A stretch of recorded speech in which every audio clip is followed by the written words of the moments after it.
Imagine a world without the hum of machines, a time before screens flickered with light, before metal glinted in the sun, before even the simplest of our modern comforts existed. This was the world of our earliest ancestors, a vast and untamed wilderness stretching across continents. Here, survival was a daily struggle, a constant negotiation with the forces of nature. The wind whispered through grasslands. Predators lurked in the shadows. The changing seasons brought both bounty and hardship. It was a life lived on the very edge, governed by the rising and setting of the sun. It all began with a simple act of observation. An early human, perhaps a member of the species Homo habilis or handyman, noticed something remarkable. They saw that a sharp-edged rock broken by a fall or a chance impact could do what their own hands and teeth could not. It could slice through the tough hide of a fallen animal, exposing the rich, nutritious meat and marrow within. This was a discovery of monumental importance. It was the first glimmer of understanding that the natural world could be shaped and modified to serve a purpose. This was not just using an object as it was found, it was the birth of technology itself, a conscious decision to alter a raw material to create something new and useful. This first spark of ingenuity was a revolutionary leap. Before this moment, our ancestors were primarily scavengers, taking what they could from the leftovers of more powerful predators. They were limited by their own physical abilities, but with a sharp stone in hand, their world expanded. The earliest recognizable stone tools belong to what archaeologists call the Oldowan industry, named after Olduvai Gorge in Tanzania, where they were first discovered in abundance. These tools, dating back as far as 2.6 million years, are beautifully simple in their design. They are essentially a piece of stone, a cobble or a core, that has had several flakes struck off one side, creating a sharp, jagged edge. This tool, often called a chopper, may look crude to our modern eyes, but for the hominins who made them, it was a game-changer. It was the Swiss Army knife of the Stone Age, a multi-purpose implement opening a new world of survival possibilities. The primary function of the Oldowan chopper was likely butchery. Armed with these tools, early humans could quickly process carcasses, gain access to protein and fat essential for fueling their growing brains. The process was deliberate. It required forethought and skill. The toolmaker had to select the right kind of stone, one that would fracture predictably, flint quartzite. They had to hold the core stone, the piece they were shaping, in one hand and strike it with another, a hammerstone. The angle of the blow, the force applied, all of it mattered. A slight miscalculation could shatter the core or produce a useless flake. This was a cognitive process, a sequence of actions planned and executed to achieve a desired outcome. It was a conversation between the mind, the hands, and the stone. This wasn't an accident. It was a repeatable, teachable skill. Around 1.7 million years ago, a new and far more sophisticated tool began to appear in the archaeological record. This was the Acheulean hand axe. Unlike the simple Oldowan chopper, which was worked on only one side, the hand axe was bifacial, shaped on both sides into a symmetrical teardrop form. Not born of a few quick strikes, it was the product of immense skill and a clear mental template.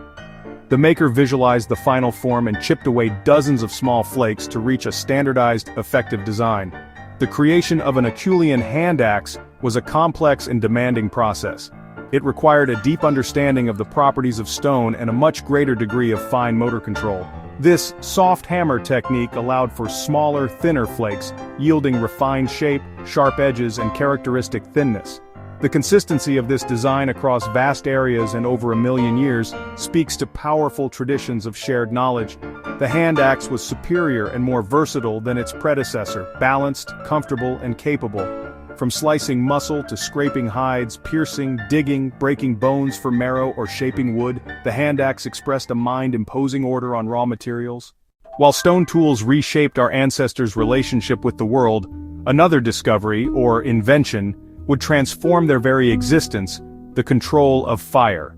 Early humans knew fire from lightning strikes, witnessing its destructive power and how it cleared landscapes. The revolutionary step was learning not just to use natural fires, but to control them, to maintain them, and eventually to create them at will. This mastery of flames offered warmth, light, protection, and a new way to prepare food. With a campfire, the day no longer ended at sunset. Time for mending tools and storytelling expanded. Fire enabled survival in colder climates and migration out of Africa into Europe and Asia. Flames and smoke deterred nocturnal predators, creating safe havens. Heat broke down tough fibers, making food easier to digest and safer, fuel for an energy-hungry human brain. Mastery required knowing which woods burned best, how to keep fires going, and how to make them, by friction or by striking pyrite against flint. This knowledge was precious and passed down through generations. Fire became the heart of the home. Around its flicker, bonds strengthened, knowledge was shared, and community was forged. Fire was not just a tool, it was a companion. The true power of stone tools was not just in their physical form, but in the knowledge required to create and use them. This was not something an individual could easily figure out alone. The art of knapping was a complex craft that had to be taught and learned. One generation passed its wisdom to the next, creating an unbroken chain of cultural transmission over hundreds of thousands of years. A young hominin watched for years, learning to choose the right materials, to hold the core at the perfect angle, and to strike with just the right amount of force. Teaching, imitation, and correction formed a highly effective system. Knowledge held collectively by the group. Sites littered with flakes and aborted pieces reveal the hours of practice behind mastery. These were the schoolyards of the Stone Age, where practice honed skill and the community's intelligence flowed from one hand to the next. As tools grew complex, minds adapted, and teaching such skills likely spurred the growth of communication, perhaps a precursor to language. Many animals use tools. A chimpanzee will use a stick to fish for termites. A sea otter will use a rock to smash open a shellfish. A crow will bend a wire to create a hook. These are remarkable displays of intelligence. However, there is a fundamental difference. Animal tool use is often instinctual or simple imitation for an immediate task. It does not typically modify another object to make that tool. Early humans created tools with other tools, shaping raw materials to a preconceived design. Lithic reduction involves a planned sequence and the foresight to see a finished tool inside a stone. It also requires a deep understanding of cause and effect. Human traditions show clear evolution. Oldowan choppers, Acheulean hand axes, the Levallois method, all refined across generations. Animal tool use tends to remain static. Human tool-making is embedded within culture and shared knowledge. The hand axe was a cultural idea, a shared mental template. Our ancestors weren't just using tools, they were building a world of ideas. As the Stone Age progressed, so did the diversity and complexity of the human toolkit. The all-purpose hand axe had served for over 1 million years, but it began to give way to a much wider array of specialized implements. This was the dawn of the toolkit, different tools for specific tasks. With Homo sapiens, cognitive sophistication and resource sense rose. Ancestors moved from generalists to specialists. Example, the Mousterian industry linked to Neanderthals, and later the industries of the Upper Paleolithic. Techniques to mass-produce standardized flakes emerged, then retouched shaped them into a suite of tools. Spear points for hunting, sharp-edged blades for cutting, scrapers for preparing hides, burins for engraving bone and antler, awls for punching holes in leather. Each tool excelled, unlocking efficient use of every environment. The story of the stone tool is the story of the beginning of everything we call human. That first deliberate strike of stone on stone was not merely the creation of a useful object. It was the moment our ancestors began to actively shape their own destiny.